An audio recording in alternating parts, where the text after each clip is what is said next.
Welcome to the September 9th, 2015 Board of Selectmen meeting. We're here tonight to talk to candidates for the town administrator. Everybody's present except Siobhan. She's on her way, so hopefully she gets here soon. First candidate, would you like to introduce yourself? Certainly. My name is Jim Kreidler, and just very briefly, a Central Mass guy, born and raised in Fitchburg. Did a Fitchburg High grad, did a year at Worcester Academy, postgraduate year. Ended up down at Columbia University, got my bachelor's there.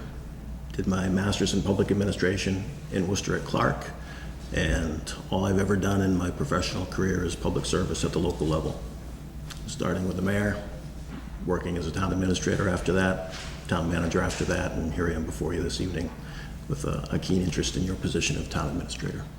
What we're going to do is ask some questions, and everybody's going to ask different questions, and we'll go from there. Excellent. All right, I'm going to ask the first one. Tell us about yourself and why you were interested in a position. Well, as I said just a moment ago, all of my education and training is in local government. I was involved early on in some local campaigns in Fitchburg and got an interest in local government at that level. My bachelor's is in government and my master's is in public administration, and I've had opportunities to work at the state level, at a congressional level as a staffer, and I've always chosen instead to stay at the local level. So my interest in this position is it's a local position, and it's my belief that at the local level you see people face to face, the people that you're representing, the people that you're serving, the people who will be affected by decisions you make on a daily basis, and you don't get that same personal feel at those state and federal level jobs. So my focus is local government, and this is it's a wonderful community. Leon was a good administrator. There's a lot of great things going on here and a lot of things that I'm excited about that need to be done. So that would be why I'm interested. Thank you. You want me to do Siobhan's? I'm going to do number 4 anyway, Okay. so Yep. if that's okay. Yep. Thanks for coming in. What kind of management style do you see yourself bringing to the job with reference to how you handle the public officials and employees? Well, Selectman McCormick, I'd say that there's really no difference in how I would handle anybody, whether they were a public official or an employee or a citizen. One of the standard questions you get in an interview is your strengths and weaknesses. My strength, bar any other consideration, is my integrity, and it's unfortunately also my weakness. It's not hard work doing this work when you get right down to it, but it's hard work to do well and to do long, because again, at the local level, as much as it's a benefit being face to face with people, you're also pretty impacted by people politically, and a lot of people in my profession get very involved in the politics, far too involved in the politics, and I don't think there's any room for that at all. That's your job. You're elected. You're responsive to the electorate. My job, if I were your administrator, would be to do the work, to take your vision, your policy that you set, and enact it day to day. And whether that's taking your words and your vision with an employee, an appointed or an elected board or commission member, or a citizen, it'd be the same across the board. Just consistency and integrity. I just had a quick follow-up. Yes, sir. If you were to rate from 1 to 10, okay, 1 being low, 10 being high, how would the public that you've dealt with in the past rate you? I don't think there's an easy answer to that. It would depend on who they are and what our interactions were. You should have each seen a copy of a packet of reference letters. Obviously, those are people that think highly of me. So I would say, with 10 being the high, they would each say, I would rate it 10. I could give you an equally long list, maybe even longer, of people that would probably put in the lower end of the scale. And if you had an interest in that, I'd be really happy to give that to you, because no matter what the issue or the incident was that caused them to think less of me than a 10, I sleep well at night knowing that I did the right thing on behalf of the citizens when I made that decision. So it's really, Mr. McCormick, it's not as cut and dried as being able to say universally I'd be looked at as a 5, a 7, or an 8. I'd say it's situational, and it goes person by person. But end of the day, again, if you perform within the law, you perform within the policy directives of the board, and with your conscience clean, it shouldn't matter if 5 people think you're a 5 and 5 people think you're a 7 or a 4. So I guess that's the best I can answer you. And just the other half of that, and I'm sure your response is probably going to be exactly the same. Your employees, the employees that have been under your supervision. Sure. In West Boylston, as I'm sure you've seen on Special Act, Yes. you have a lot of authority and you have a lot of employees. They work for you. Absolutely. Not for us. In the town of Winchendon, I had as many employees with one notable exception. In Winchendon, I did not appoint nor supervise the town accountant. That's the case here, which I think is one of the other reasons I'm interested in this position more than some others that are currently available. And the same answer is going to be given. There have been employees that have performed well, and we've worked well together, and they would speak very highly of me. There are others who have not, and in the course of my 25 years, I've had to terminate employees for poor performance, if not for criminal conduct. Those people would probably not rate me terribly highly. So again, I think it's very situational, and no matter what the person or what the issue, I'd be happy to stand before you and say that this is why I did what I did. And by and large, I'd say, with very few exceptions, I wouldn't change any of the decisions that I'd made. Thank you. Thank you. Yeah.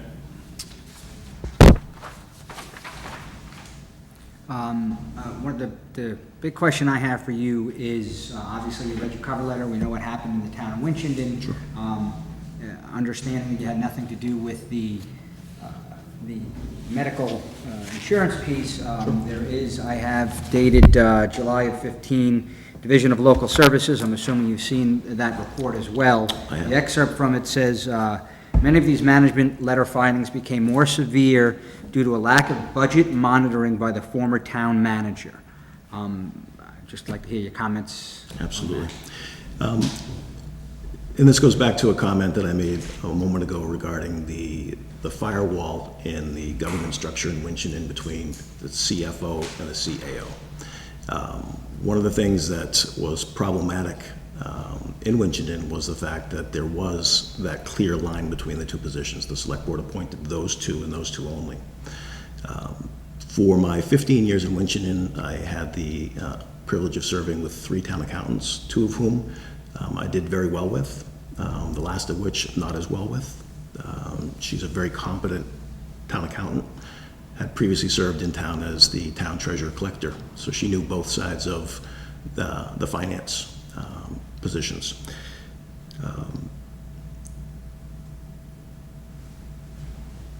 I guess I'd come to the point in the legislation that was the end result of what we went through last fall. The Department of Revenue drafted a piece of special legislation, deficit legislation, to address the concerns that they saw, and they put the town accountant under my responsibility. They put the position of town accountant directly accountable to day-to-day to the town manager, and in doing so said they were doing that to give me more authority, more control, because I lacked that authority and control to do those types of budget monitoring activities. So while I appreciate that report that has come out since, I think when we were dealing with it, and instead of at a staff level, at the directorate level, Jerry Perry, the former director, the point was made clear that the structure didn't allow me to do certain things, and that was one of the things they wanted to correct. So I'm not certain that's... No, that's, so it's a lack of budget monitoring due to lack of the authority to do such. Certainly. Okay. Which has since been changed. I'm going to follow that I wasn't on this list. I just want to follow up on that. So you didn't have the authority, you didn't have any knowledge of what was going on between one department? Is that basically what it is? No, not at all. With prior town accountants, we ran a Munis financial software system. I know that you don't here. we were getting monthly reports. So I would see a monthly report and be able to monitor everybody's budget status year to date. So there wasn't ever an issue. The last accountant that came in was not, and this is also referenced in that management report that you've just spoken about, was not producing reports, and there was an unwillingness on behalf of the select board, for whatever the calculus, to direct her to do so. So a lot of departments were keeping their own spreadsheets, monitoring their own budgets, and not having direct access to Munis, and her not providing the reports. There was a disconnect oftentimes. There was a conversion that was done in Munis that actually caused a lot of the problems that are also referenced in the management study report, that people ended up with wrong balances in their accounts. So for the period of time that the town accountant was absent when she was set to retire, back in the early summer of 13, all the way through the new town accountant coming on in December of 13, there was no one in the position, the balances were incorrect, and she wasn't able to be even asked questions because she had been stricken ill and was out of country and unable to be reached. So there are a lot of things that went into what was occurring during that 6-month period, but I can tell you that for the 14 and a half years prior, there were never issues. All of our audits were clean. Our bond rating, when I got to the town of Winchendon, our financial situation was so precarious, we were at a B3, just teetering over junk bond status. In 5 successive ratings under my leadership, we brought that up to a AA, which is 1 step below the top rating. So this is, again, it's also referenced in that report. This was an anomaly that our auditors actually coined the term perfect storm, because we had a town accountant who was very closed door, who then disappeared. We had a series of extraordinary health insurance claims, 13 claims, catastrophic claims in a 9-month window, which is $1 million hit. That was within her purview, and she wasn't there. So we had all of these things coming together at the same time that led us to the crisis we were there. But again, I would draw your attention to the fact that this was an anomaly. This was not anything that had been seen before in the town of Winchendon. And I would judge now that the town manager has direct access and control over the town accountant and won't ever be seen again.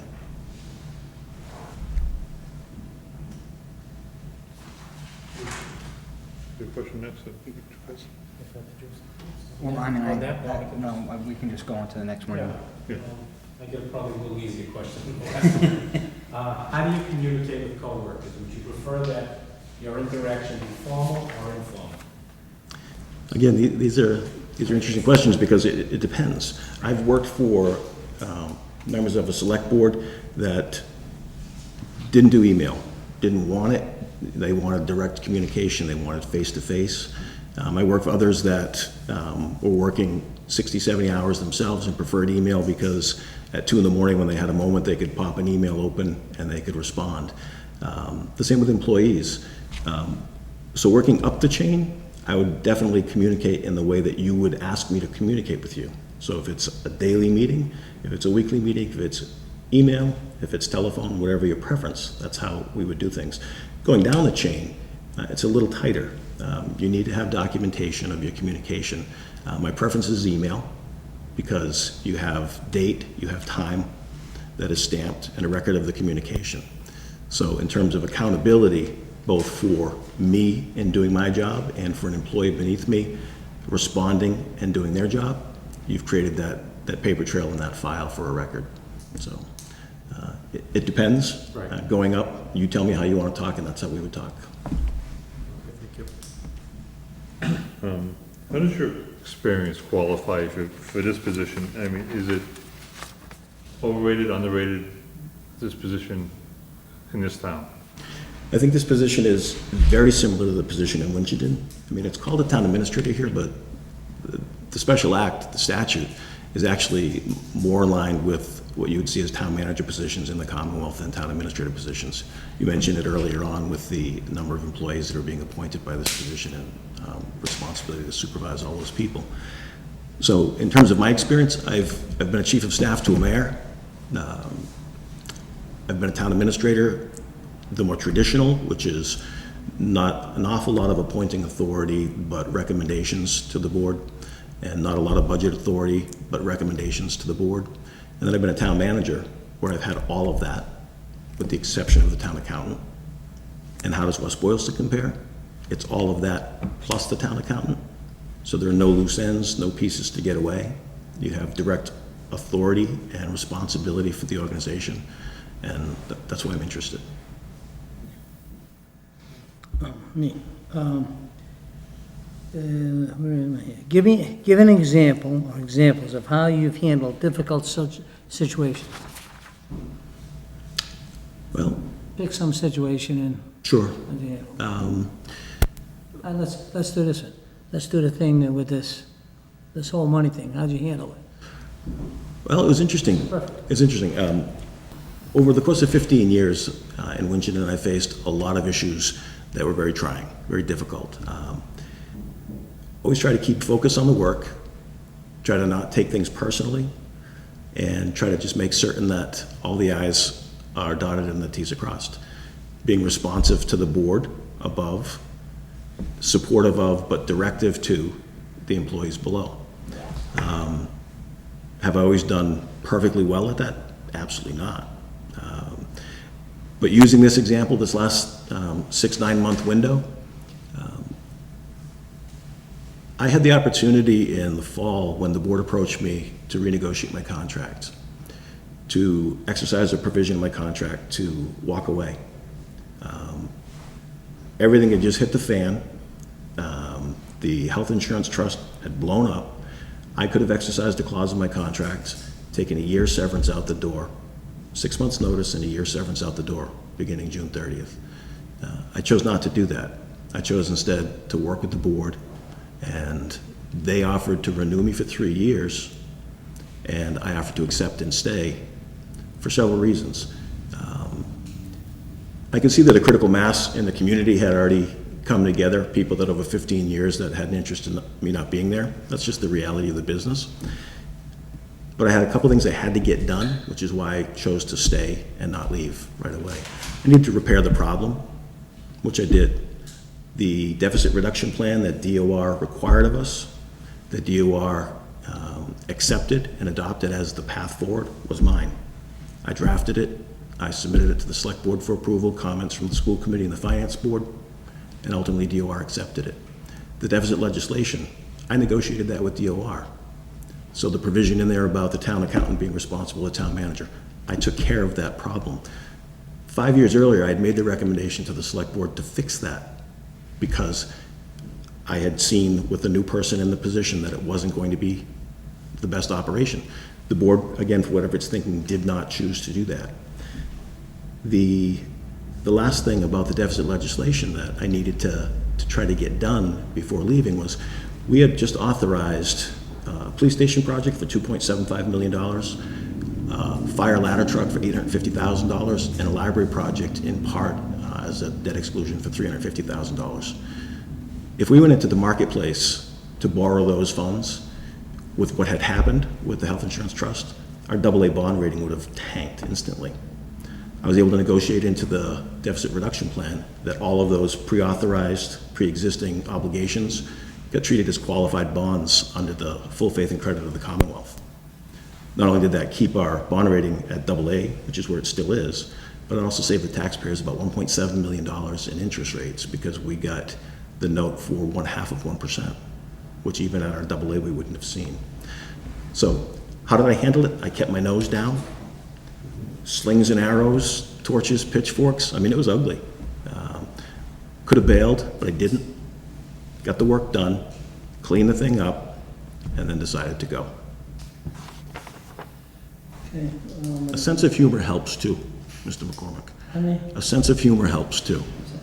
believe me, I've been known to kind of kid around at a meeting once in a while. I have a follow-up. How do you, well, like in this case, I know how you'd prevent that difficult situation if you would have had control of the town treasurer, hopefully. And that would have probably solved it. So I don't have a follow-up. That's fine. Thank you. Okay, thanks. What's your experience, I'm sure it's extensive, but in actually being the hands-on developer of the municipal budget versus taking it from an accountant? The structure in Winchendon historically had been that the town accountant would generate the revenue projections and the town manager would build the budget. So you didn't have one person who had the ability to fudge one side or the other of the equation to make things work for political expediency. So for 16 municipal budgets in the town of Winchendon, they were mine.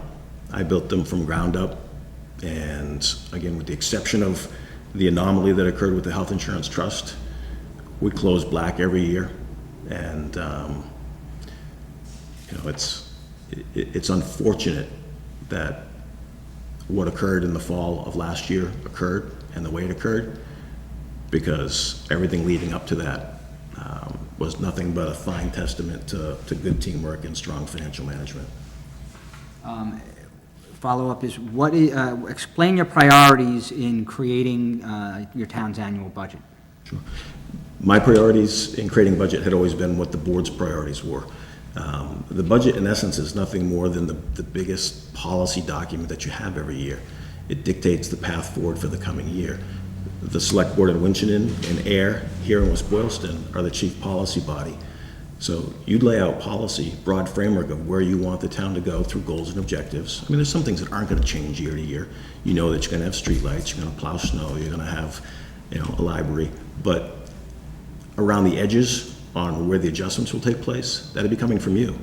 And I'd be working with you very closely, regularly throughout the late winter into the spring town meeting season to make certain that the ultimate document that gets rolled out is something that accurately reflects what it is that you put forth as policy and goals and objectives. And then the second follow-up, give an example or how you would or how you have dealt with a budget request from departments when there simply wasn't enough money to fulfill the department request. Certainly. I'm proud to say that in 15 years, I've never once had a department head stand against me on the floor of town meeting. That's not common. Now, that's not because I'm an ogre or I had, video. It's because I get the mission statement from you, and then I set to work on building the budget, and I do it collaboratively with each department head. And we do it as a group, and then we do it with individual one-on-one meetings. And I've been able to develop a rapport with department heads over the course of my career that they trust in my judgment in the fact that what is being put forth is what is fair and appropriate this year. And it may be different next year, but if they work with me this year and things break a little differently next year, then maybe they get their bite. It may be that this year your goal is to do something more with Public Works, and we have to shift some resources in the discretionary edges more towards Public Works. That might not make a police chief or a fire chief happy, but they've come to understand with me that that's a judgment that I'm going to make, and that they'll get theirs when the time comes that theirs is a higher priority that comes out of the board. So I'd like to say that everybody's thrilled with every budget I put forward. That's not the case, but everybody has accepted it, adopted it, spoken in favor of it, and most importantly, never spoken on the floor of a town meeting and tried to cut it out. Please give us an example of a time when you reorganized the department or dramatically changed a long-standing process. How did employees, town officials, and residents respond? Excellent question. There have been several in my career. One that jumps out most readily is the town of Winchendon Department of Public Works has a number of different divisions, one of which is water. I know that's not the case here, but the water division was comprised of a number of employees that were responsible for everything from the treatment plant into town. The plant itself was privatized, and did an analysis shortly after I got there and looked at the personnel costs and the performance of the personnel, and put a request for proposals on the street for privatization to do a couple things. One, to tweak the employee group to let them know that the status quo wasn't going to be the case, and also to see what the market would bear in terms of cost for the taxpayers. And it ended up working out that we could save a couple $100,000 in year one going with the private group. And our annual reporting to DEP improved. Our numbers improved in terms of the quality of the water. There was a better level of attention to the system, maintenance of the system. So what had been a very complacent division that bore results that showed how complacent they were was shaken up. And eventually, after the second contract, the tide turned, and the economics weren't as good for the taxpayer to stay private. So we brought it back in-house again. So that's a reorganization that took place, driven in large part by economics. But I think the point I'd like you to take away is, once I'd made that decision, that wasn't the end of it. It was monitored, it was analyzed, and when it made sense to the taxpayer to bring it back in, I wasn't afraid to move away from a decision that I had made and course correct, because it was in the best interest of the taxpayers. Thank you. Chris, do you mind if I ask a follow-up? No. That kind of goes along with that? No. Thank you. All right, that's how you reorganize the department. How would you correct the department that the general consensus of the town from the populace would be, and even maybe from the officials of the town, would be that the department is underperforming in not doing its due diligence to get the work done that it should be doing? Mm-hmm. How do you fix that? You manage it. Unfortunately, and again, this goes to an earlier point I made about sometimes people in the position that I'm looking to hold for you choose the politically expedient route as opposed to the firm management route. You set goals and objectives from your level to me. I set goals and objectives from my level down to department heads. They then roll those out as a work plan to the employees. And then you manage that plan. And if that plan is not being met, there are actions, there are repercussions. It's simple personnel at that point. There's a corrective action plan if it's not being done. If the corrective action plan is not met, then there can be discipline imposed. If discipline is not corrective, the root of discipline is from the word disciple. It's meant to create a follower.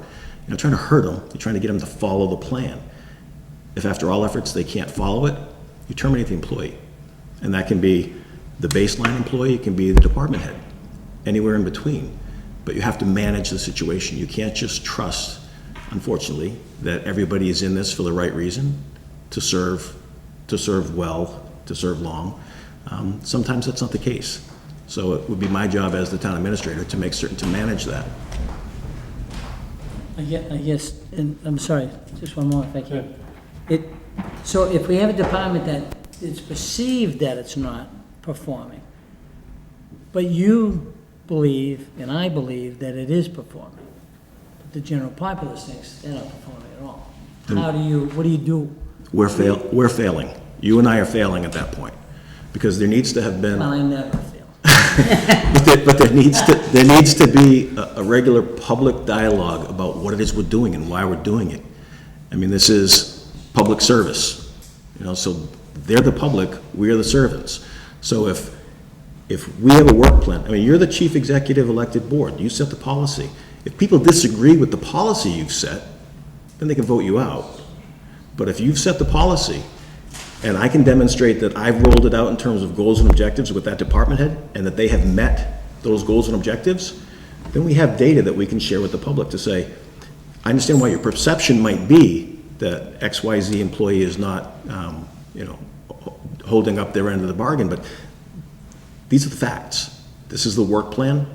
This is what's been done. These are the measurable results, and the impression needs to be broken. So that becomes your job and my job to make certain that whoever is holding that belief comes to understand that these are the facts. Yeah, obviously, and if that employee's not doing the job, then the public has every right to be upset, and we have every obligation to take action. Okay, thank you. Thanks, Chris. Thank you. Joe, I apologize to the board and you, Mr. Chairman. just things do happen, and I apologize to you, sir. What information did you review in preparation for this interview, and what did it reveal to you about the town of West Boylston? I've read more of your minutes online than I think I've read anything in the last year of my life. So, I mean, I mean, the newspaper is wonderful, you know, but you're getting a snippet of what's going on when you're reading newspaper articles. So, yeah, I've read the Telegram and I've read the Banner and any place else I can find a reference to West Boylston. But digging into the minutes has been most helpful for me because that's where the action is. That's where I get to see kind of the flavor of each of you that have served based on what your hot buttons are and what your issues of concern are. So I've done a lot of that work. I've read annual reports. I've reached out and spoken to Leon, obviously. He had a long tenure here, so he knows an awful lot about the community and the issues that existed when he got here, those that have been addressed, those that haven't yet been addressed, and the ones that you know, are set to pop. So yeah, those would be the answers I'd respond to your question with. I reached out and spoke with the executive assistant, spent some time talking with her. I've spoken with people in the coffee shops in town, just try to strike up a conversation. You oftentimes get an entirely different story over a cup of coffee than you would by reading the minutes. So basically just trying to immerse myself in anything that I could find. Thank you. Just follow up on that? Just from doing all that, did anything stand out? Absolutely. Did you come away with a... Yeah, financially, yeah, you're strong, but like every other community in Massachusetts, that could change. You know, we're hamstrung since 1980 by Prop 2.5, which is great in terms of being able to limit the damage that governments can do to their taxpaying citizens. But when you look at the fact that our official number of 2.5% against the real cost increases that we experience trying to provide services day to day, it's a difficult plane that we're on, those expenses against those revenues.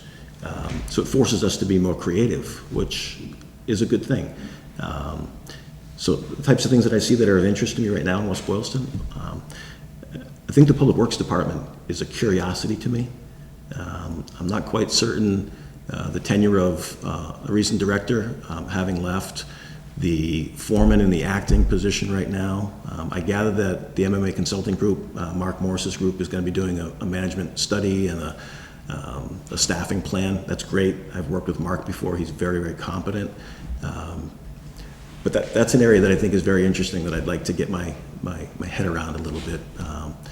The fact that there's a parks position, cemetery position, things that would normally be under the rubric of a director of public works, but kind of spread out across the board, would be things that I'd look at in terms of economies of scale and the potential for not just savings, but better productivity, centralized direction.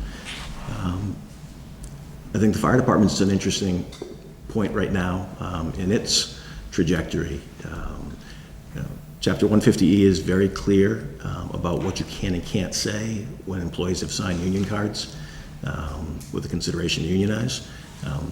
I've been in that box before. I've both negotiated virgin agreements, initial agreements with employees who've decided to unionize, and I've also come into a situation where prior to my arrival, cards had been signed, and at the end of a very short period of time, the decision was made by the employee group to not unionize and instead work with me and give me an opportunity, and they've since remained non-unionized. So I think that's an interesting thing right now that's kind of just sitting out there on the edge that I'd be very interested in addressing. Obviously, the senior center issue, police station issue, those are important issues as well. Thank you. Putting some money in OPEB would be helpful too. Like every town, right? We did our pittance in Winchendon. You know, setting up the trust is, you know, the first step. And you know, the bond rating agencies love that, even if you don't have anything in it. But we set a plan to start putting a little bit of money into it every year. And again, even if it's only, you know, 25, 30, or 50 grand, just showing that you're basically training yourselves to expect a warrant article every year to be putting something into OPEB, so. Thank you. You have another question? All right. How do you see your roles as town administrators and working with the schools in the school committee? That's not easy. How I would see my role would be hopefully better than my role has been in the past. One of the other standard questions that you would get is, what's one of your failures? One of my biggest failures has been an inability to wrestle the issue of town versus gown, school versus general government, down to the ground, get it pinned, have everybody understand exactly where everybody else is and why, and then move up from that point together. In communities that struggle financially, that are always right on the edge, like Winchendon, it's very difficult because the Education Reform Act from '93 sets a formula that says this is how much is going to be funded through state and local appropriation on education every year. The corollary doesn't exist for the general government budget. So the unfortunate thing in communities that struggle is you end up with the school department's going to get this much money, and whatever is left is what you've got to try to shoehorn all other regular services into, general government services. And it creates a lot of animosity. And I know that's not the case in West Boylston, that in West Boylston you're funding well above foundation. That wasn't the case in Winchendon. It wasn't the case in Air. Those are communities that were always hovering just about net school spending. So every dollar was a battle. I look forward to the opportunity to be here where that's not the case. It's not to say that there's not always going to be an ask for more, which would be in a zero-sum game, less for a general government department, but at least you're in a position where it's not as rabid and it's not as borderline hostile as it's been in some other communities where I've worked. So how would I work with education, superintendent and school committee? A heck of a lot better than I have in the past. And it's something that we've been working on right at the end of my tenure in Winchendon. In fact, since Prop 2.5 went into effect, Winchendon never passed a general operating override, ever, until my last year. My last budget, I put forward a $300,000 operating override for education to get us $300,000 over net school spending. Not a lot, but a significant number for the town of Winchendon. And it passed. And that olive branch, that détente that we reached with that action in fiscal 15 was the beginning of what was expected to be a warming of relations. Then the health insurance trust issue blew, and that all went on the back burner. So my short answer is I would hope to work better than I have in the past.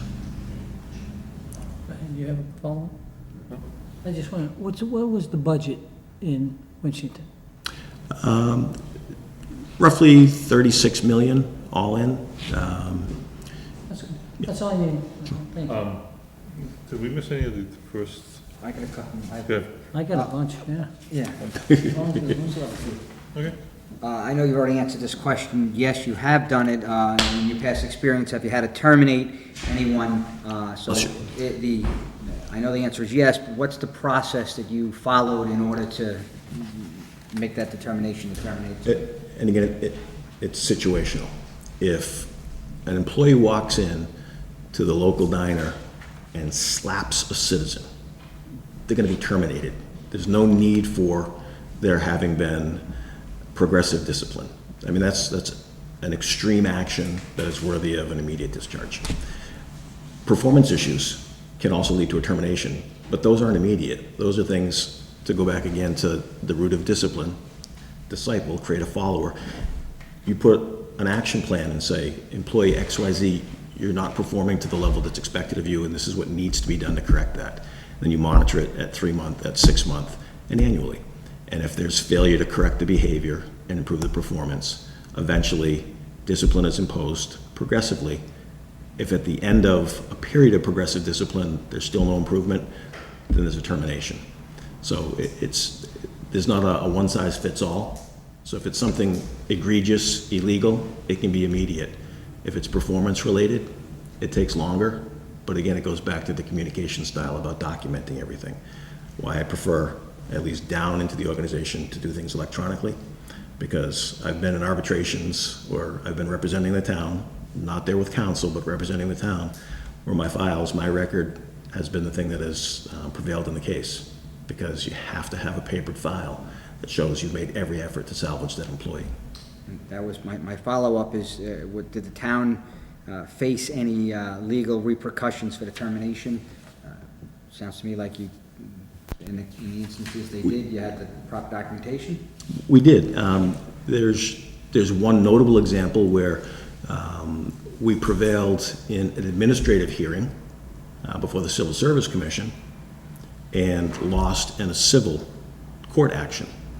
So that plays on two different levels as well. You can paper the file from an administrative perspective to a T, but there still could be exposure on the civil side if an employee that you've discharged is inclined to sue civilly. What kind of management style do you see yourself bringing Oh, I'm to sorry. the position? Like how do you handle public officials and employees? Because employees should be, in my eyes, one way, us as public officials Sure. in another way. Sure. And the general public. We touched on this a little bit earlier, but very briefly. The way I handle an employee or a board or commission member, elected or appointed, or you as my supervising board, shouldn't change. It should all be based in direct, clear communication, rooted in integrity, fact, and honesty. Now, obviously, in a vacuum, that sounds lovely, but you interject personalities into it, and it can get difficult. So, working up the chain to the select board, I would communicate and I would deal with you in whatever manner you want to be dealt with. If there's a member of the board that prefers face-to-face once a day, amen, that's what we'll do, face-to-face once a day.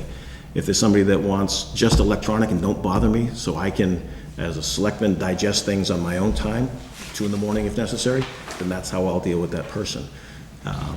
Down in the organization, it goes to what I just said about being able to have a clear and accurate record. I like electronic communication. I like the fact that expectations can't be questioned because there's a record of the expectation being laid forward and an opportunity for a question to be asked if it's not understood, and there's no way around the date and the timestamp and the data and the detail in the communication. I do have a follow-up to that. How do you handle, so many times people send emails and the way you're writing it and what's interpreted are two different meanings? Sure. And that does happen a fair amount, so how do you handle it? Worse yet, in text messages, because over the course of the last 5 years, text messages have been another way that at least 2 members of the board that I've worked with in Winchendon had an interest in communicating. And that's even harder because you're dealing with fewer words and less ability to be clear. I guess you have to have a base understanding of who you're dealing with and how they think, how they respond to things, how they need to have their information. I mean, we all learn differently. We all hear differently. So it takes some time. There's a document that I'll hand out before I leave about leadership styles that I rely on. And it talks about the fact that, to begin with, I could have leadership and authority based solely on position and nothing else. The structure says you have to do what I say because you're there and I'm here. That's great for the first 15 minutes. But if I don't start developing a rapport where people come to understand how I am, who I am, how I think, what my expectations are, and I come to understand how they respond, where their strengths are and where their weaknesses are and where I can build them up, leadership dies pretty quickly. So you work up this continuum until you get to the point of respect. You don't start with it, you have to earn it. But you have to know who you're talking to and come to learn how they think, how they function. You need to be actively listening. And I know these all sound like cliches, but they're cliches because they're real. You have to be able to understand that you're going to behave differently than you're going to. You may be wanting to sit down every day. You may be when you're done with, your chamber stuff, you want to look at some emails at 2 in the morning. I mean, I'd have to learn what your styles are. And down the chain, it's a little tighter, because I have to do what you say. So I would have a little less flexibility. I just have two last questions. I'll throw them together so you can be done with me here.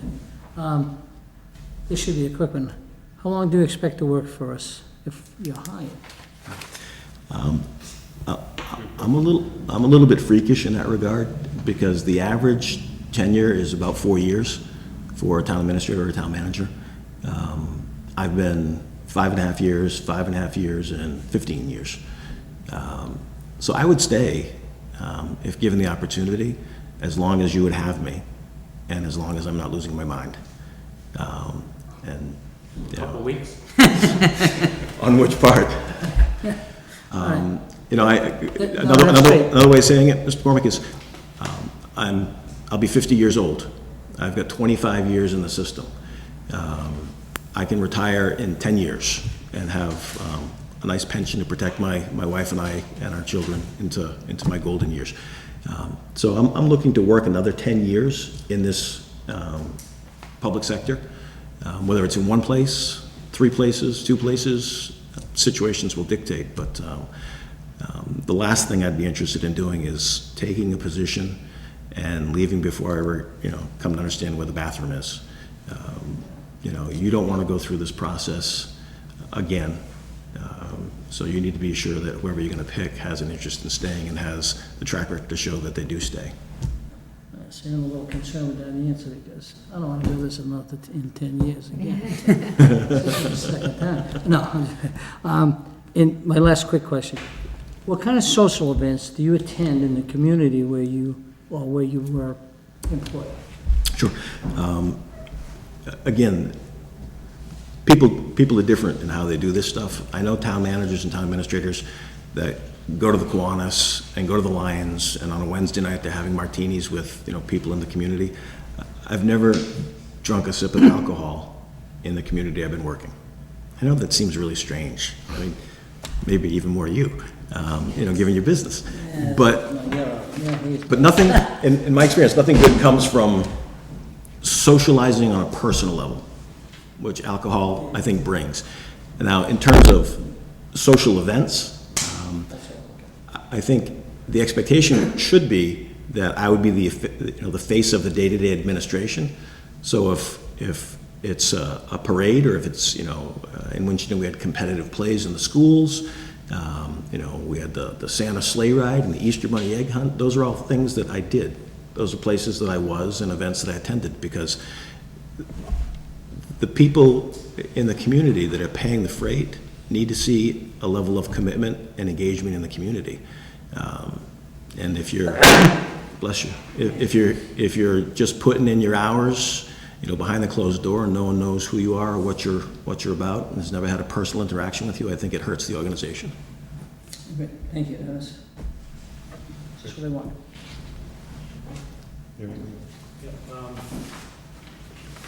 What is your professional achievement you are most proud of? Pooh.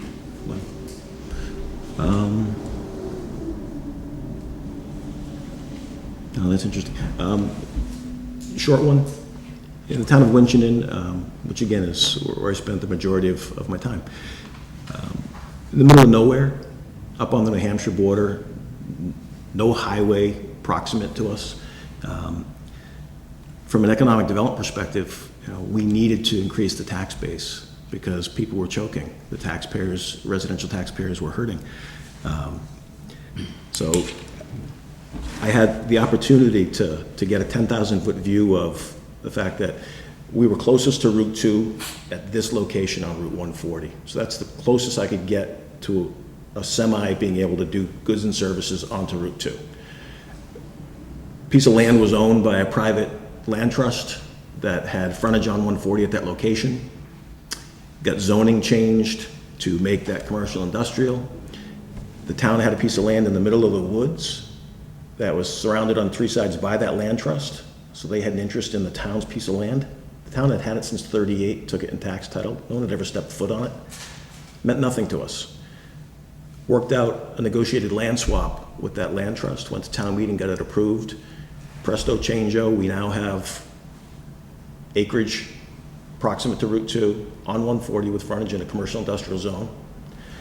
With no money from the local taxpayer, we put in roughly $3.8 million worth of infrastructure. We brought three-phase power down, brought municipal water service down.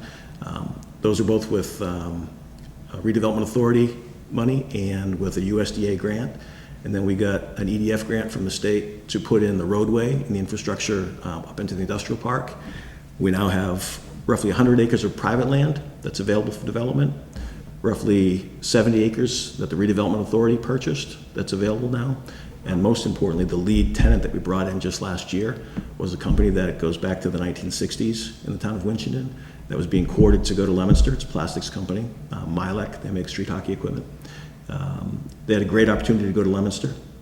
We courted them hard, negotiated a very attractive deal for them to be the lead tenant. And not only are they still in Winchendon, but they've grown their employment by 25%. And they also put in 2 deck hockey rinks to have a recreational component. And that entire parcel is right along our bike pathway that we also developed with grant funds. So you've got the ability now for moms and dads to drop Junior off at the street hockey rink, get on the bike path, walk, run, ride a bike. It's a really nice spot. And I guess that'd be one of the things that jumps out first as a success story that I'm proud of, because no local tax money, basically developed an industrial park out of thin air based on being able to have a 10,000-foot view of how the pieces could come together. Okay. And I'll just merge these two together. What would be the worst situation you ever happened to you as a town administrator? I guess we talked a little bit. Besides that one. Besides that one, Yeah. go back again to the issue of prevailing in an administrative form versus in a civil form. In a civil service, personnel action prevailed on an employment action. In a civil suit, did not, had a finding against the town, against me. This would be the example I would give you. Had an employee that was serving the National Guard, and I was not aware, so this is a mistake, I was not aware that USERRA, federal regulation, would prohibit me from asking a question about that guardsman's service once I had been put on notice that he was being activated. So, very briefly, I got a memo saying I'm being activated, so I've got to go. If you have any questions, feel free to ask either me or my commanding officer. So I have a memo that says, if you have any questions, ask. So I asked. End of the day, 6 months later, that employee is no longer a police chief. Civil service upholds the termination from police chief, but in a civil suit, I learned, once notification has been given, you cannot ask a question. USERRA prohibits a question being asked, even if the guardsman or the service member is offering to talk to you. You can't ask. So that'd be an example of something other than this last 6 or 9 months where I got burned, and it's a lesson learned. Okay, thank you. What do you do best? Manage towns. Again, it's situational. I love the labor side of it. I think one of the things that I did the best job of in Winchendon was taking what were some pretty horrific labor contracts and negotiating with very little resource, strong management right changes, and doing so by agreement at the table, by being able to explain why it was in the town's best interest and why, if we're saying we're public servants, we need to serve the public, and this is what serves them best. So from a labor perspective, and how to negotiate very well, and it's something that I think that my work paid dividends in the town of Winchendon. When you go to the issue of OPEB and liability, long-term liability, you take those unfunded liabilities like sick leave buyback. Sick leave was meant to be an insurance policy in case you get sick, so you don't lose your house or your car or your dog. They became these deferred comp plans. You earn a sick day at a nickel today, you cash it out at retirement at $1. Getting rid of that type of stuff, those unfunded liabilities, I think was a big success that really pays dividends long-term for the town. What's missing? What would your first steps be upon assuming responsibilities for this position? Like, what are you trying to accomplish within the first 30 to 60 days? Sure. Well, timing is so important. I mean, obviously, that's a different response if we were in December and budget was upon us than where we are now, where budget has been set, and we've got a couple of months before that's going to kick up in earnest again. First thing I do is meet with each of you, either individually or in sub-quorum groups, to find out who you are. You know, I can read your campaign literature online and see, you know, the things that you say you wanted to do, but actually be able to have a conversation, and we could poke at each other a little bit and find out what our thinking is, what you want me to do. I'd look for goals and objectives, very interim, short-term goals and objectives from you, because the last thing I would want to do is burn 3 or 6 months doing what I think you want done, only to find out that it has nothing at all to do with what you want. So I think those would be the most important things to do, because ultimately, at the end of the day, I'm responsible to you, you're responsible to the broader citizenry, but I'm responsible to you. So if in my first 3 or 6 months, I'm missing the beat completely, we've all just wasted our time. Okay. And then what is the number one goal that you would set for the town and yourself to accomplish within the first year?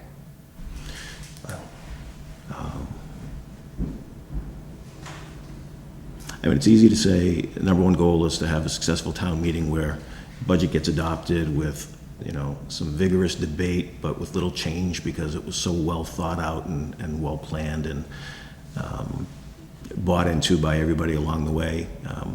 That'd be a little too candid an answer. I'd like to find out what the most acute issues are and wrestle them down and get them dealt with. Again, whether it's an employee group that might be considering unionizing, whether it's a department that looks like it's spread out, or what would traditionally be a department is spread out amongst a number of places, look at how to reorg that and see if there can be savings or a better provision of service by reorging. So I'd look at some of the critical things like those types of issues. But obviously I wouldn't go marching down that road without having first, you know, spoken with you as a board to find out if there's anything specific or particular you want. See what it is? I was just gonna, I had one thing to mention about, you said a successful town meeting after vigorous debate getting the budget passed. Sure. Probably 3 years ago, we had someone stand up and make a motion that we just vote on the budget with nothing. All the townspeople said yes, and voted in, I don't know what, That was about 10 years 20 ago. seconds, the whole thing was done.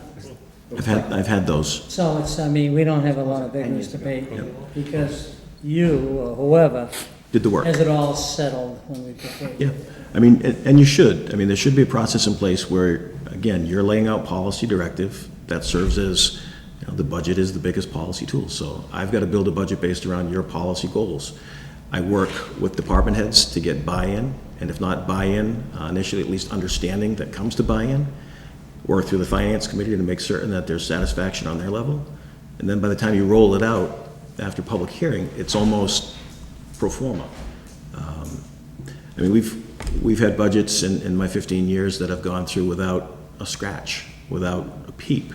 We've had others where we'll debate nothing about, you know, a multi-million-dollar police budget, The buck. but the dog officer getting an extra $50, we're gonna spend 45 minutes on. That's our So big thing. you gotta be prepared for those types of things. Well, Kevin, just question 14, did you miss Did that? I or miss did you- 14? No. No, that was gonna be Siobhan's, Okay. But go ahead and ask it. yeah, go ahead, if you can ask it. Wait, yeah. I don't care. If you want me to ask it, I don't care. Give an example of when you were able to meet the professional demands of a similar position, yet still maintain a healthy balance in your personal life. Again? Give an example of when you were able to meet the professional demands of a similar position, yet still maintained a healthy balance in your personal life. That's a good question. Immediately, I can tell you that The last 9 months, 6-9 months in Winchendon were the most trying of my professional career because the place was on fire around me. And as I said earlier, I had the ability to pull the ripcord, parachute to safety with a chunk of money of severance. That would have probably been good for my personal life because staying in the middle of the fire was pretty hard. But I'm glad that I stayed because I was able to get things approved by the legislature, get things approved by DOR, get things adopted by town meeting, and get the financial plan in order to get the town out of that situation. How did I balance that stress and pressure against a good family life? My wife had never attended a selectmen's meeting in all the time we've been together, 20 years, until this issue. Because I knew how hard it was going to be, and I knew that a lot of the people that I had ticked off over the course of 15 years, in small little pockets here and there on any given issue, whether it was a zoning issue or a dog complaint, started to click together and became a little bigger and then a little bit bigger. And I realized that there was a tide coming, and my days were numbered, but I wanted to get the work done. So I asked my wife, would you come? Would you sit in front so when I'm losing my mind and I'm getting hammered, I can at least look and see you. You know what I'm going through. I don't then have to keep you up when I get home at 11:30 trying to recap the night. And it was an amazing thing for us because she became so involved and so informed that she was able to actually define some of the things that I wasn't able to get a full grasp on because I was too close to it. I was too deep in the weeds. So I think that's a great example of how a very trying professional situation was balanced against the quality of life by the fact that I have a supportive wife that when the opportunity called for it, she stepped into the fray. Thank you. Just two more questions. Describe an area you struggle with and should continue to work on developing.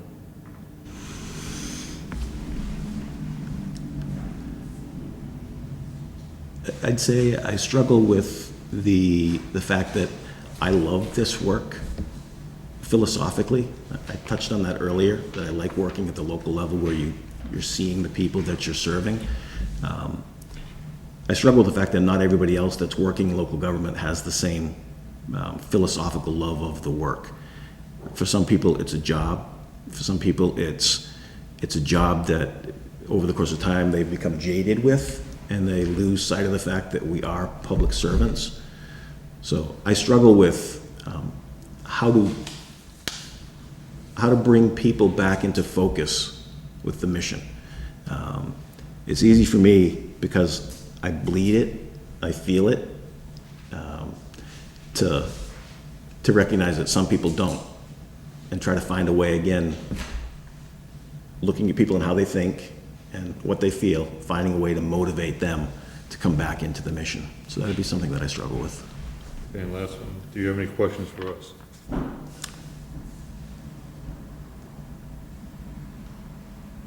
Yeah. What is your time frame? As soon as possible. Good question. Do you have a sense for? Probably by the end of the month. Yeah. We are, obviously, we want to move as quickly as possible for us to do it. Okay. I'd like to move as quickly as possible. It's an important decision. Right. So, I mean, personally, I don't want to rush it. Right. Because it's a very important, as you know, Sure. for us. No, absolutely. You don't want to misfire. As quick as possible, I would say. Is there a history, and I don't see it in the minutes, I don't see it in news accounts, but is there a history of any discord with members of the board, with one another? Yeah, I can't stand most, any of them. Actually, as far as this board, I really do, when I've seen other meetings, I think that everybody in this board gets along very well together. I mean, they're very respectful of each other, and there's not a lot of discord at all. I would think that. I'm the new guy, so I haven't pissed him off yet, so. Right. Yeah, we don't like Pat. I don't know He's the new about guy. that. Every night we walk out, we leave a meeting, we walk out together, So the say goodnight, and, we're not, we may have had a little debate with the guy, but it wasn't like, you hate him again. Ronald Reagan, Tip O'Neill, can fight hammer and tong on the issue, but still tip an elbow at the end of the day. And I am the first woman in the town, Are you serious? so, yes. So they have to put up with They have that to too. put up with me. God bless you. That's We what my can- husband says. We can disagree, but we always, find a way, when we walk outside the door, we leave what we left in here. Excellent. I mean, my expectation in working for any board is just open communication. You know, I will do anything for the board that is legal, that you want done, and I'll go through, fire and brimstone to get it done for you, because that's my job. But we've got to be able to communicate with one another, so I have an understanding what it is you need and want. Because, again, it's a surefire recipe for disaster if I think I know and we're not communicating well. So goals and objectives, I think, are critical, because you need to know that you're getting for your money what you're wanting in terms of administrative management and leadership. Well, thank you very much. We really appreciate you coming in. I do have one thing I'll close with, and I'll give you each a copy of it, but I just wanted to say to the board, I'm pleased to have been chosen as a finalist and to have been interviewed for the position of town administrator in your community. I truly appreciate your time and consideration as you seek to fill this key management position. I'd like to share a lesson I learned a long time ago from having read a biography on Congressman Tip O'Neill. The following exchange took place between a young Tip and an elderly neighbor when Tip was running for his first try at office. Mrs. O'Brien: Thomas, I'm going to vote for you even though you never asked me to. Tip: Mrs. O'Brien, I've been mowing your grass since I can remember. I didn't think I needed to ask you. Mrs. O'Brien: Well, everyone else has. So if you want my vote, I'll give it to you. But you first got to ask. So with Tip's lesson as my guide, I want to ask you for your consideration in this position. I have no hesitation in my confidence that I'll be able to perform for you, that I'll be able to perform well for you, and perform long for you. My hope is that you look at my tenure in positions, my successes as demonstrated by the facts and the data, the information that's been provided by leaders in the community where I've worked, and at the end of the day, you take your vote for this key, very important position, and you cast it for me. I'd love to work for you. Thank you very much. Thank you. Appreciate it. Thank you.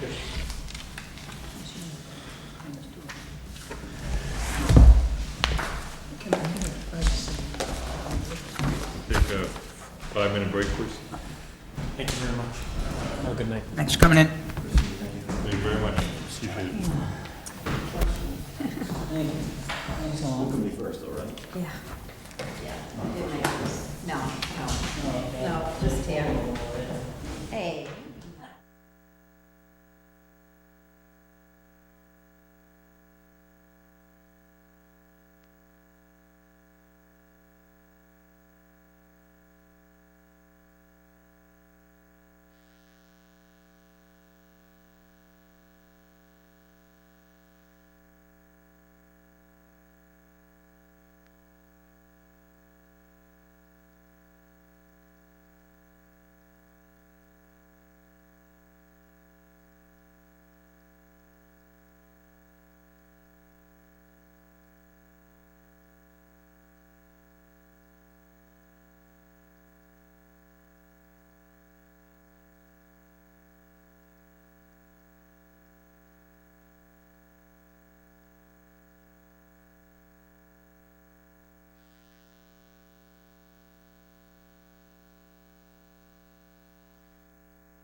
14?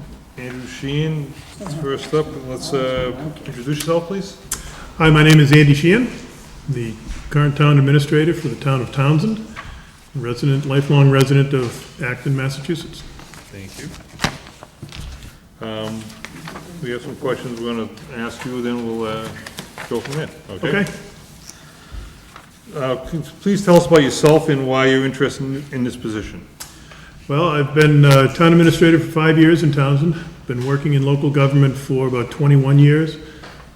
Started in land use, conservation planning, community development, worked up into a general municipal administration position in Lowell. Did that for a couple of years as assistant to the city manager in Lowell. Worked for a short time in Westford as the assistant town manager. And as I said, been in Townsend the last 5. I'm interested in this position because it's a position with more responsibility than the position that I have now in terms of the structure of the special act here. Townsend has a charter, but it is a fairly flat organizational structure. And the elected boards and most of the boards and committees and officials remain elected. And they're pretty autonomous. So it's an interesting environment in which to work because it requires that I get cooperation by convincing people rather than just being able to order them around. There's not that many people that directly report to me. So it requires a different skill set to get cooperation. So this position is attractive because of the additional responsibility, and I think it's a step up in my career. What is the population of the town and the budget? Townsend's about 9,000, and the budget is just under 20 million. All right, Sean.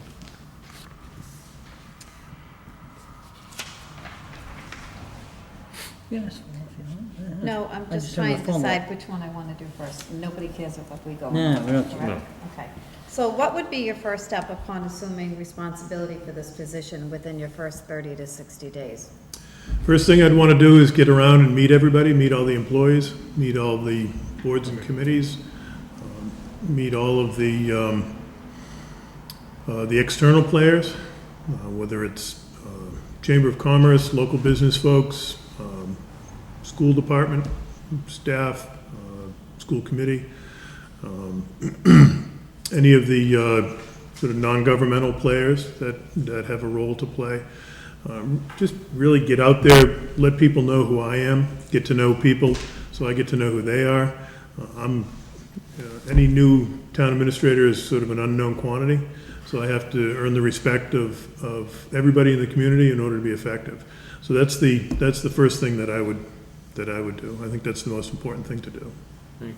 Okay, and as a follow-up, what is the #1 goal that you would set for the town and you as an individual within the first year of employment? I think it would be beginning to build relationships with all of those players that I mentioned, employees, board members, non-governmental partners, build relationships and establish myself as a competent, credible manager. Thank you. Kevin? Me. Number 4. What kind of management style do you see yourself bringing to the job with reference to how you handle the public, officials, and employees? I generally employ a collaborative style. I don't believe that one person has all the answers, and all of the, except for you. Yeah. Sorry. I certainly believe that 2 heads are better than 1, and I think that bringing different individuals with different skill sets into play, into the conversation, can be very beneficial, and generally is very beneficial. I've had a lot of success doing that over the years, and it's a method that's proven effective for me, so I would employ that. I do employ that style. Now I have just a quick follow-up. If, rating it from 1 to 10, 1 being the lowest, 10 being the highest, how would you say that the public views you in Townsend? 'Cause you're in Townsend? If I went to somebody in Townsend and said, how does Mr. Sheehan do as your town administrator, or town manager, or sorry, Administrator. administrator? What would the, and I told them 1 to 10, what would they rate you? I believe that I would be rated about an 8. I will say there are a few that would give me a 0, there's a few that would give me 10s, and- Yeah, I know. but I think in general, I've established myself as a good administrator there. Now, how about employees? I know, I understand that you don't have as much responsibility as you would here for employees, but the ones that you deal with and people that you have to deal with on that side. I think it would be about the same. I've established really great relationships with a lot of departments, a lot of the employees, including some of those that really, under the framework that we have in Townsend, they don't have to play nice with me, but we've established good working relationship. I need them, they need me. I reach out to them, tap into the skill sets that they have, support them, and it's been very, very productive. Thank you very much.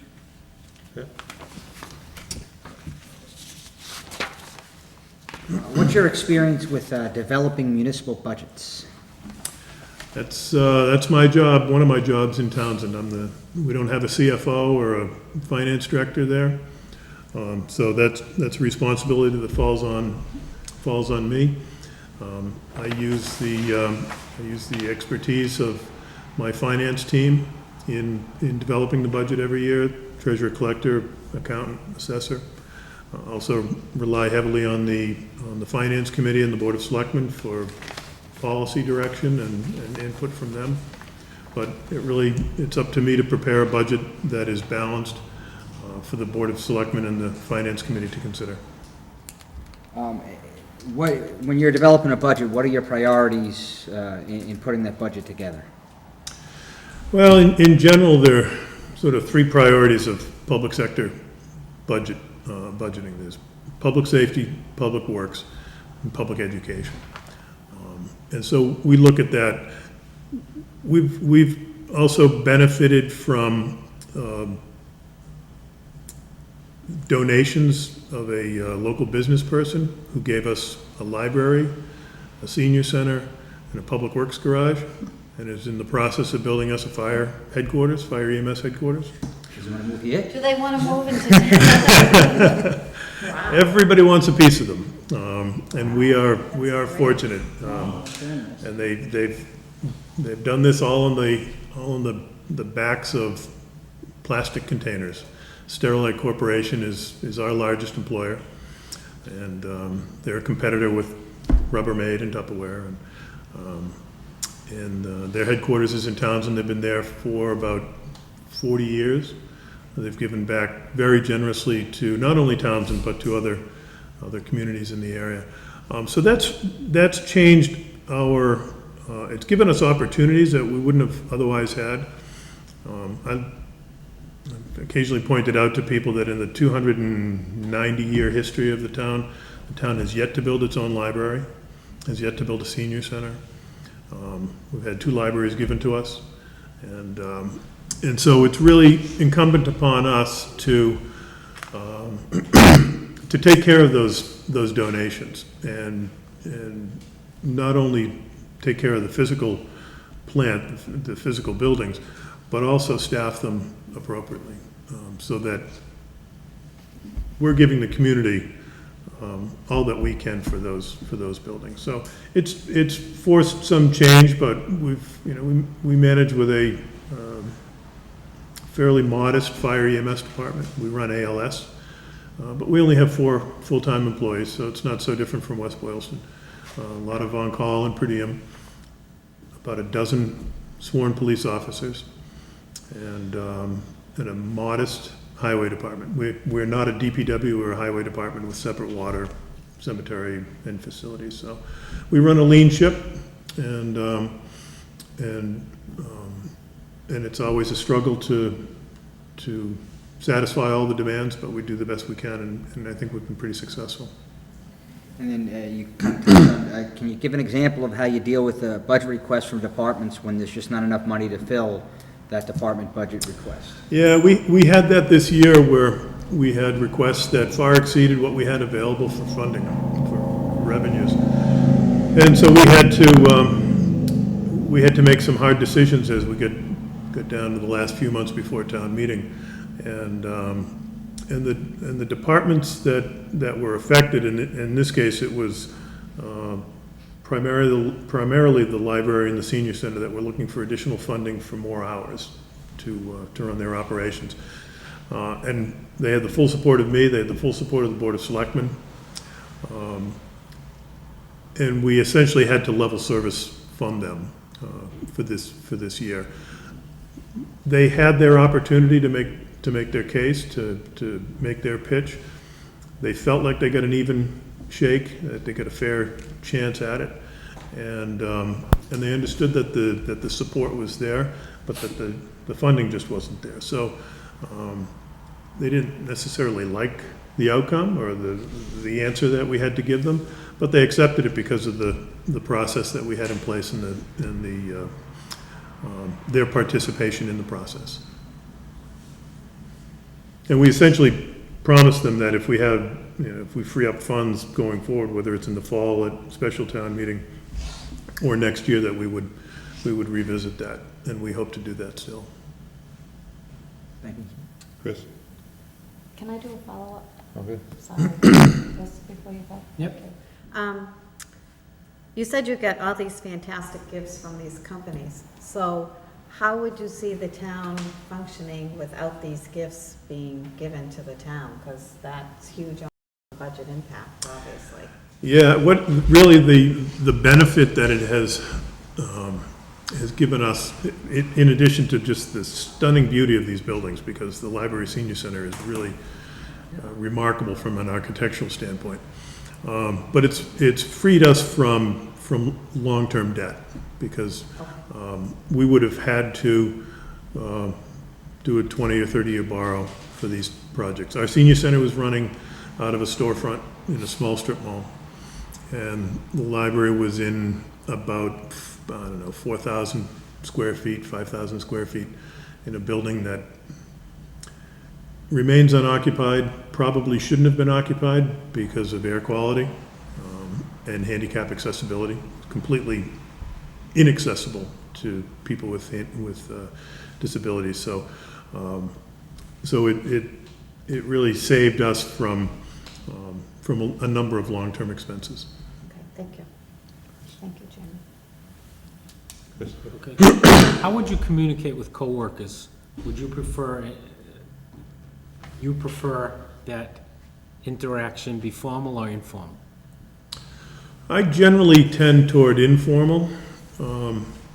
If there's an announcement to make, if there's a policy or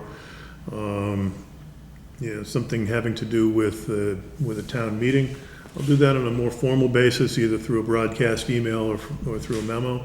But a sort of general day-to-day communication is pretty informal. It's sometimes referred to as management by walking around.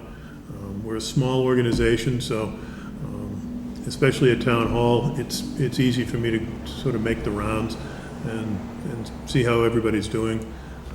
They know that I'm not playing a gotcha game, so they don't get all tense when I walk in, because they know that they don't have to worry about me, asking them, what they're doing, streaming music or something like that. And that's really the way that I prefer to operate. So as a general rule, it's pretty informal. Thank you. Okay. How did your experience qualify you for this position? Well, I've established and developed a great level of competency over the course of my career.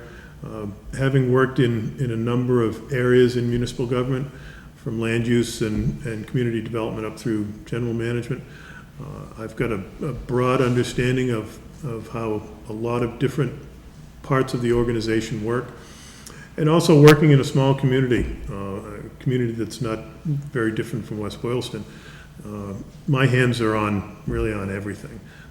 Like I said, we don't have a CFO or a finance director, we don't have an HR director, we don't have a procurement officer, so those are things that all fall in the selectman's office, fall on my desk. So that experience over the course of my career really has suited me well for a position like this.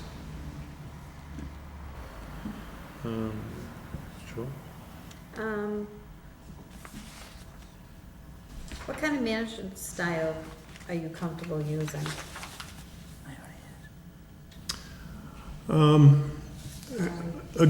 I'm sorry. That's okay. I was looking, because we got changed, I'm sorry. We switched questions, and switched that's and- fine. I'm sorry. How will you go about assessing the strengths and weaknesses of this organization and identifying ways to improve it? I think a lot of that is through communication, through talking with the employees, talking with the board, with other boards and committees, talking to the public and business people, finding out in their eyes what works and maybe what could be improved upon. I don't come in, I've never characterized myself as a change agent. It's not a term that I particularly care for. It sort of assumes that everything is broken. And I don't like to come into a place where that's either the case or the assumption. So I assume things are running well, but every organization can be improved upon. We can always improve our processes and our customer service and communication and access to information. So I think that's always an opportunity, and it really does require getting feedback from people, and often informal feedback rather than surveys and trying to use metrics can give the truest picture of how people feel about the town. Thank you. Kevin? Sorry.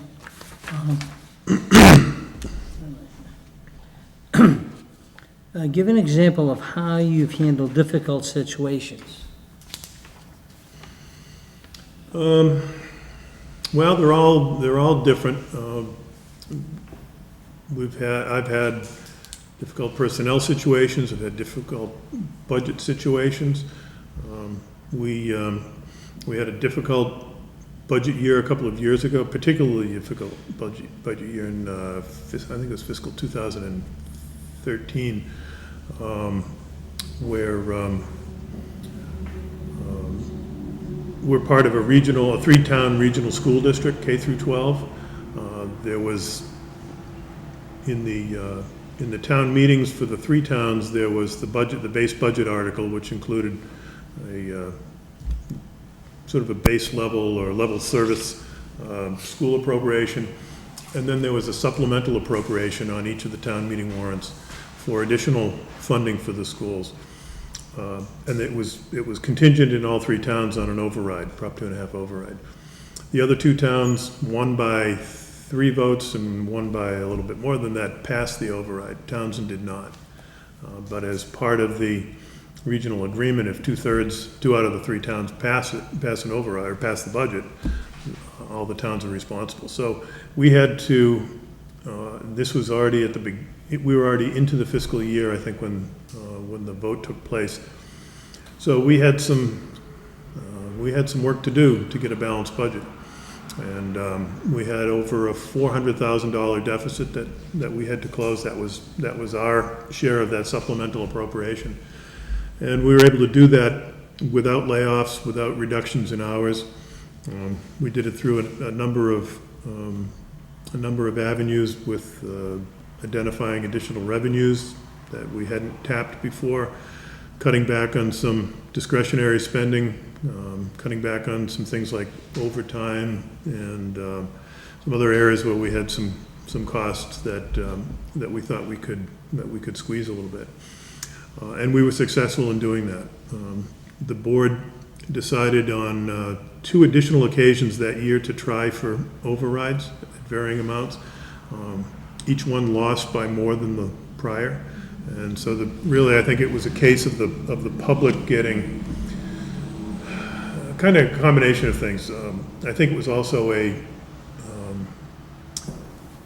might have been the presidential year, so we had a presidential primary plus our annual election, all our normal town meetings, plus 3 special elections, 3 special town meetings, presidential election. So there was some voter burnout.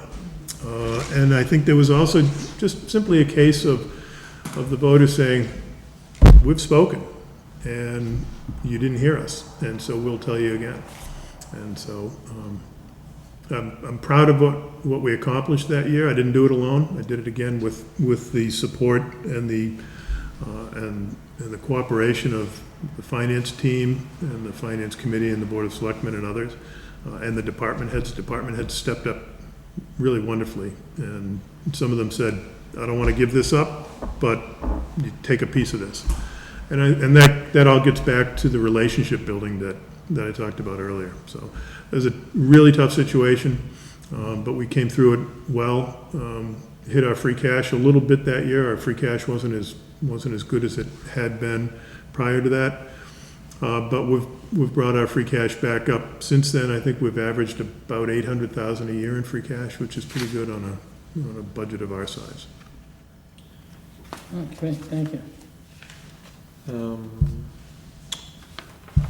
Chris? Yeah, we did that, right? No, I'm sorry. I'm good. I didn't take the follow-up question. I think he already answered it. Okay. Chris? Please give an example of a time when you reorganized a department or dramatically changed a long-standing process. How did employees, town officials, and residents respond? We did that in the treasurer collector's office. It actually spanned, the whole process spanned a couple of years.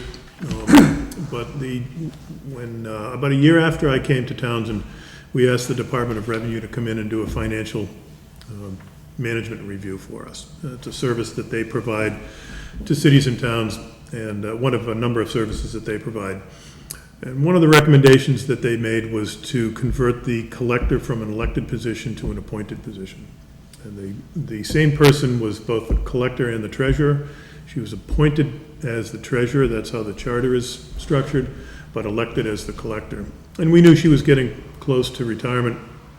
The DOR had made that recommendation, and we had talked about it for a while, and talked about making that change, making that transition from elected to appointed around the time of her retirement.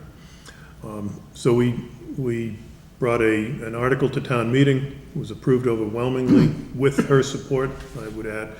She was a strong supporter. Realized that in a town of 9,000, it's tough to find somebody who's got that skill set, that is willing to serve and is willing to run to serve. And so she had been there like 30 years, 38 years, something like that. So it was a good opportunity for us. So we did the town meeting article. We got the special legislation passed at the State House, and then that process takes a while. The special legislation process. So she retired in the meantime. So we appointed an interim treasurer and an interim collector, two separate individuals, and then we. While they were there, we did a reorganization of the department. We brought in some additional duties. We brought in some additional staffing. One of the other items that the DOR had recommended was our water department, which operates as an enterprise. They did their own commitments, billings, and collections and abatements. The DOR didn't like that. Too many people doing all the same kind of stuff. Or not enough different people, not enough checks and balances. So they had suggested that we move water collections over to town hall.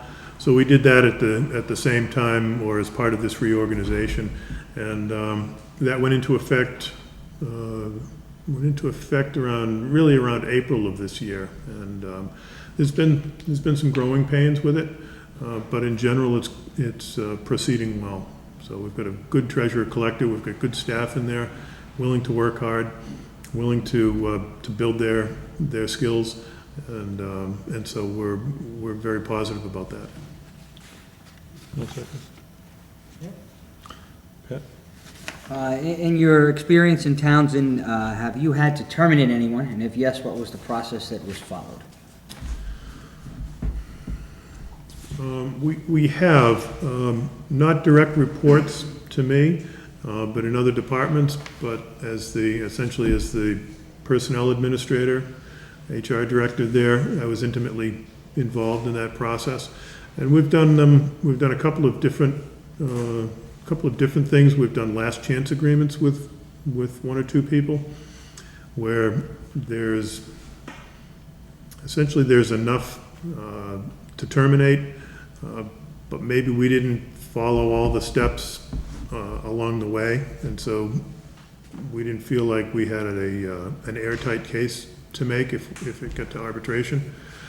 So we did last chance agreements. We've had other scenarios where we've simply called the person in, and we had one earlier this year where a person didn't follow the procedures in place, well-established procedures. The person was knowledgeable of the procedures and just didn't follow them, and had a history of some less egregious violations, but a history of some problems. And so we put forward to that individual a last chance agreement, explained to them that we had grounds to terminate, but they had, as a general rule, they were good at what they did. They had a couple of breakdowns over the years, but we were willing to give them one more chance. That person ended up resigning rather than enter into a last chance agreement. So we haven't had strict terminations, but we've had processes and situations that have led to terminations or separations. And no legal, since you had last chance agreements, they're still there, there were no legal repercussions where it went to arbitration or any? That's correct. Yes, that's correct. We've had good labor peace in the 5 years that I've been there. Not a lot of grievances, and good relations with all of our collective bargaining groups, and so we've generally not had a lot of litigation, or almost. I can't remember a personnel litigation in the time I've been. Okay.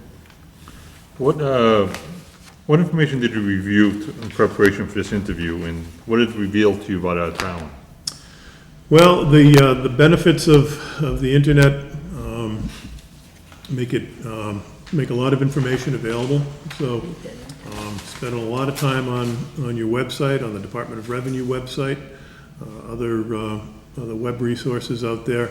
I did talk to Nancy a couple of times about a couple of things, and she was kind enough to provide me with some additional information. I looked a lot at finances, at the town's finances, the most recent audit and management letter, the various information on the DOR website. What it shows me is that the town is in good financial shape. You're not drowning in cash. You're providing the services that the public demands. I think, like a lot of communities, you could do more. You could benefit from more revenues. A lot of communities, Townsend certainly has more of a revenue problem than a spending problem, and my sense of West Boylston is that it's sort of the same situation. You could provide, and probably would like to provide, more services, but you just don't have the revenues to support it. But in general, I think the town is well managed financially, good solid bond rating. pretty good per capita debt number, so you're not drowning in debt. So I think in general, Leon and the board and the finance committee and the finance officers have done a good job of managing the town's finances. Kevin? Actually, hang on a minute. I wonder if I'm here. Yeah, 15. Yeah, how long do you expect to work for us if you're hired? Well, I expect to work another 10 or 15 years, and my preference would be that this would be my last hoorah, if you want to call it that. Me too. This is my last ride doing this, I hope. So I don't view West Boylston as a stepping stone. Quality of life is very important to me. Satisfying work environment is very important to me, and so if I'm satisfied in the position, challenged in the position, and have a good sort of work-life balance, then you can count on getting sick of me. Great. No, can I have just a follow-up with that? Like you, on the internet and whatever you look at, I don't know how to do any of that. So, but I have heard that you were a finalist in Sudbury. That's correct. Do you know what their timeline is, and how would that maybe affect your positioning with us? Obviously, if we offered you the job tomorrow, would that affect, I don't know, you know what I'm getting at? I do, Okay. and it's an interesting position to be in. I interview in Sudbury tomorrow. The two processes have been pretty much So you gotta go to Sudbury, almost huh? side by side. So they're both approaching the finish line. Okay. So I've specifically not tried to pick a favorite, as hard as that is. What drew me to both communities, and the West Boylston process started about a month earlier than Sudbury. But what drew me to both communities is the type of community that they are, the stability of the communities, the stability of the prior management in the communities. They're very different communities, but it would be a very challenging decision to make. I had a somewhat similar position or circumstance 5 years ago. I was the interim in Townsend, interim town administrator, and I was a candidate for the permanent position, with no guarantee that I was going to get the permanent position. So I was also a candidate, a finalist in Air. And because I already was in Townsend and I knew the players and I knew what I was facing and what was there, as sort of in the back of my mind, I was thinking, well, it would be okay if things worked out and I stayed in Townsend.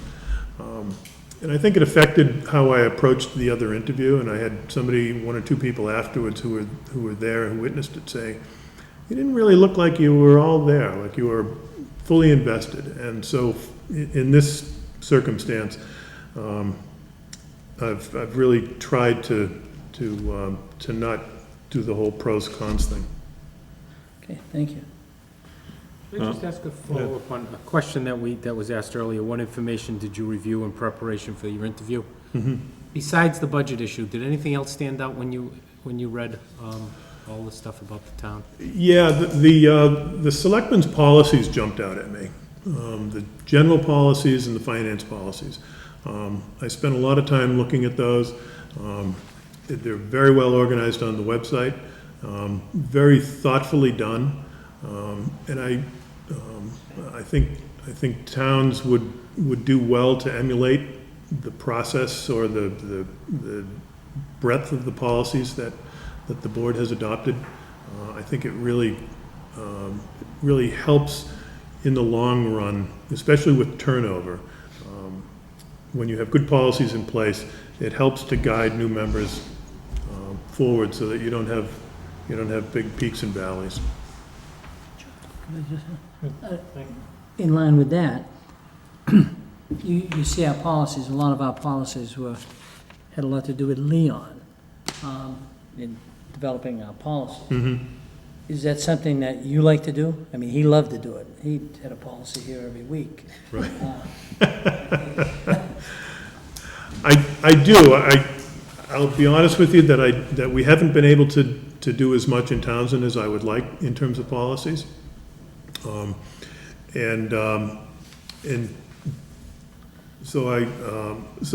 when I looked at what you have here, it really jumped out at me. And so I do like that. And a lot of the ability to do that is staff-driven and board-driven. The board in town has been very staff transitions, both in the office and in other critical positions, especially in finance. So that those critical staff transitions, they often pull you away from things like policy development. And Okay. so, but I do appreciate that.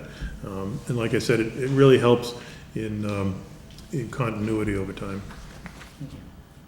How do you see your role as a town administrator in working with the superintendent of schools and the school committee? I think it has to be a really close relationship. I think it has to be based in trust. I have to win their trust and treat them fairly and expect fair treatment from them, earn their respect and earn their fair treatment. Schools are always a big budget center for any community, and we've established good relationships in Townsend in the North Middlesex Regional District. Myself and the other two town administrators in the other towns have a great working relationship with the superintendent and all of her central office staff, her finance team, and it's really been beneficial because they've pulled back. The schools have pulled back a few times where they really could have used some additional resources, additional funding for programs that they were trying to launch or trying to keep, or staffing that they wanted to maintain. But they recognized the challenges that the towns were facing. So I've had a good experience with that in Townsend, and I would try to emulate that here. And my understanding from speaking with Leon is that he had a good relationship with the school department. And that would be, again, I think it was the first question that was asked tonight about the first 30 days. And it's getting out there, seeing the superintendent, seeing the school committee. You describe an area you struggle with and should continue to work to develop? I'm always trying to develop my skills. I just recently graduated with honors from the Suffolk University Mass Municipal Association graduate certificate program. So that it was a professional development opportunity that my board afforded me. I try to attend as many professional development opportunities that I can. I'll be at an MMPA meeting tomorrow, Personnel Administration meeting tomorrow. I think we have to continue to grow. We have to continue to develop our skill set. Things are changing so rapidly that we can't just say, yeah, I know all about procurement or I know all about HR, because it's changing all the time. So in terms of things that I struggle with, it's not so much competencies that I struggle with. It's more of taking on too much. Being in school over the last year was a drain, I guess is the best way to put it. It was a day a week in school. So I was doing 5 days worth of work in 4 days. I had my executive assistant took another position in the town, so I had a vacancy there. Both the accountant left for another job. The treasurer and the collector both transitioned out to other positions, so I had a new accountant, new treasurer, collector. So we had a few plates in the air, not by design, But even in the best of times, I find myself sort of taking on too many projects. So that's something I've always had to be cognizant of. What do you do best? I think the thing I do best is develop relationships with people. Like I said earlier, the governmental structure in Townsend is very flat. In order to be successful, I have to build trust and build relationships with people. And I can't do that by kicking in the door and telling them that they got to follow me. I have to earn their respect, and that goes right to the board and committee level, to the superintendent or department head level, and then right down to the frontline workers. I have a follow-up to that, Good. Mr. Chairman. If I were to ask someone on the Board of Selectmen in town now that you're working to describe you in 3 words, what would those 3 words be?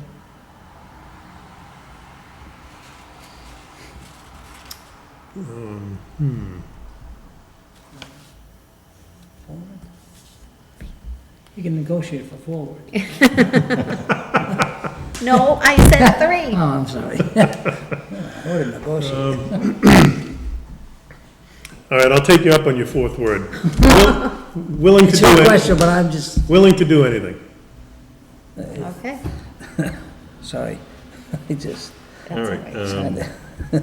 number 14, that was kind of, you're gonna, I don't know, I don't really like the question, so I'll ask it. I don't like how it's written, but I like the, Here's the question, and you can interpret it your way. Give an example of when you were able to meet the professional demands of a similar position, I don't know what that means, yet still maintain a healthy balance in your personal life.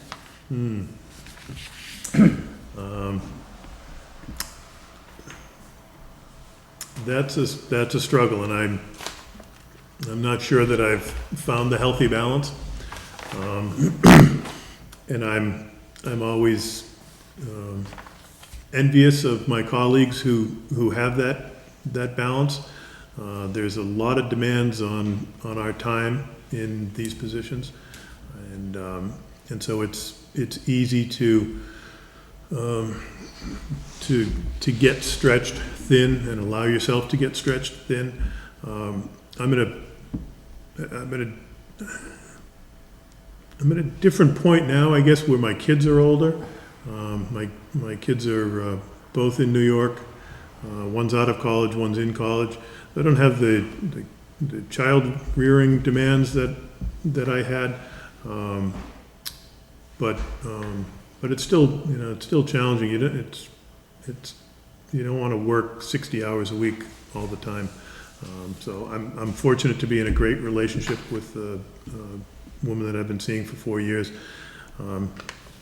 That gives me a lot of balance. That if I didn't have her, I could just be married to the job, and so she strongly encourages me and to get out of the office and do the things that I like to do, whether it's fly fishing or music or whatever. Can I ask my last question that I have on my, married to the job, what kind of social events do you attend in the community you are presently employed? I don't mean going out for a drink, I mean Sure. activities of the town. Yeah, it's an interesting community in that it's not a social community, and I've worked in other communities that were much more social. There are not a lot of events, after-hour events that even the board goes to. Retirement parties, things like that, I try to get to those. But there are not a lot of other types of events. There are some fundraisers that I try to get to, things like for the library. In other jobs, when I was in Chelmsford, I was in Chelmsford for 13 years. And it's a much more social community, sort of top to bottom. And so I was pretty frequent participant in a lot of those social events. We had a 350th anniversary celebration that lasted a whole year. There were a lot of events associated with that. There were, again, library events, local business association events that I went to. So it varies with the town, but it's certainly something that I expect to be part of. Anything else I missed on a question? Yeah, we did miss a couple. I'm sorry. What is your professional achievement you're most proud of?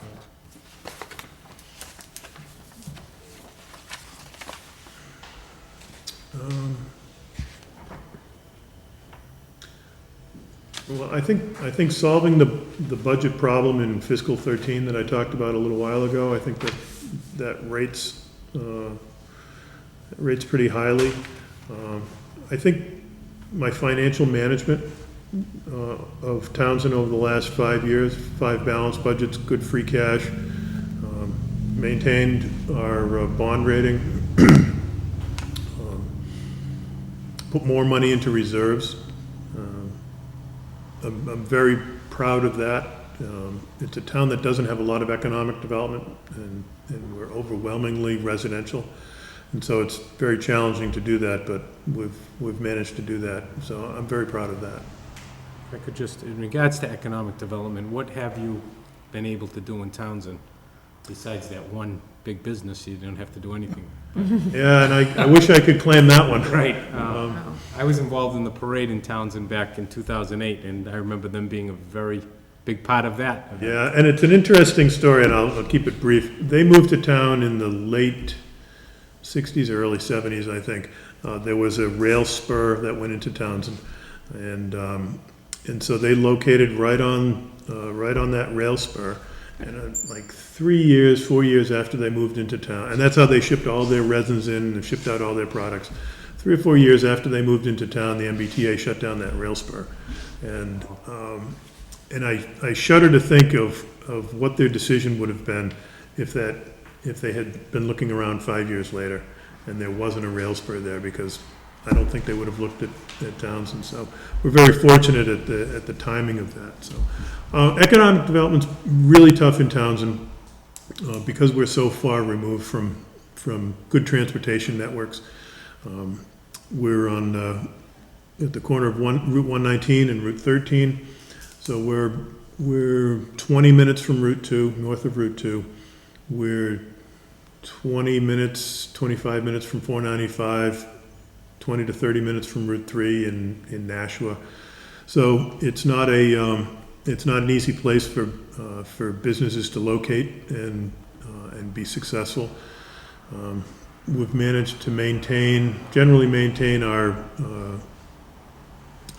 vacancies, or our no vacancies, and but we really haven't been able to leverage more investment in commercial and industrial. And it's really driven by location. Okay, and then the last question is, what is the worst situation that have ever happened to you as an administrator? If I could answer that in a non-administrator position context, when I was in Lowell as the assistant to the city manager, sort of a chief of staff position, in fiscal 2009, when the financial crisis hit, we all lost tons of local revenue, local receipts. There were 9 C cuts mid-year that affected us, and we were forced to lay off. I think we ended up laying off 49 employees that year, and it was an awful process. And we had a full law department, we had a full HR department. We had people with plenty of experience that had done this kind of layoffs and contractions in the past, but it was awful. Miserable several months as we led up to it. We tried everything we could to avoid that. We did furloughs, we did buyouts, we did early retirement incentives. And if we hadn't done those things, and those took a tremendous amount of time, if we hadn't done those things, we probably would have been looking at 75 layoffs, maybe, instead of 49. We did all the layoffs in one day. They all knew they were coming, they pretty much knew who they were, because almost everybody is in a collective bargaining unit in Lowell. So they can see the pecking order as well as we could. And, but it didn't make it any easier to have to sit down with those individuals and tell them that they had done nothing wrong, but they were victims of the numbers and the revenues. So I hope to never face a situation like that again. I don't know that I'll be so lucky, but once is certainly enough. Last question is, do you have any questions for us?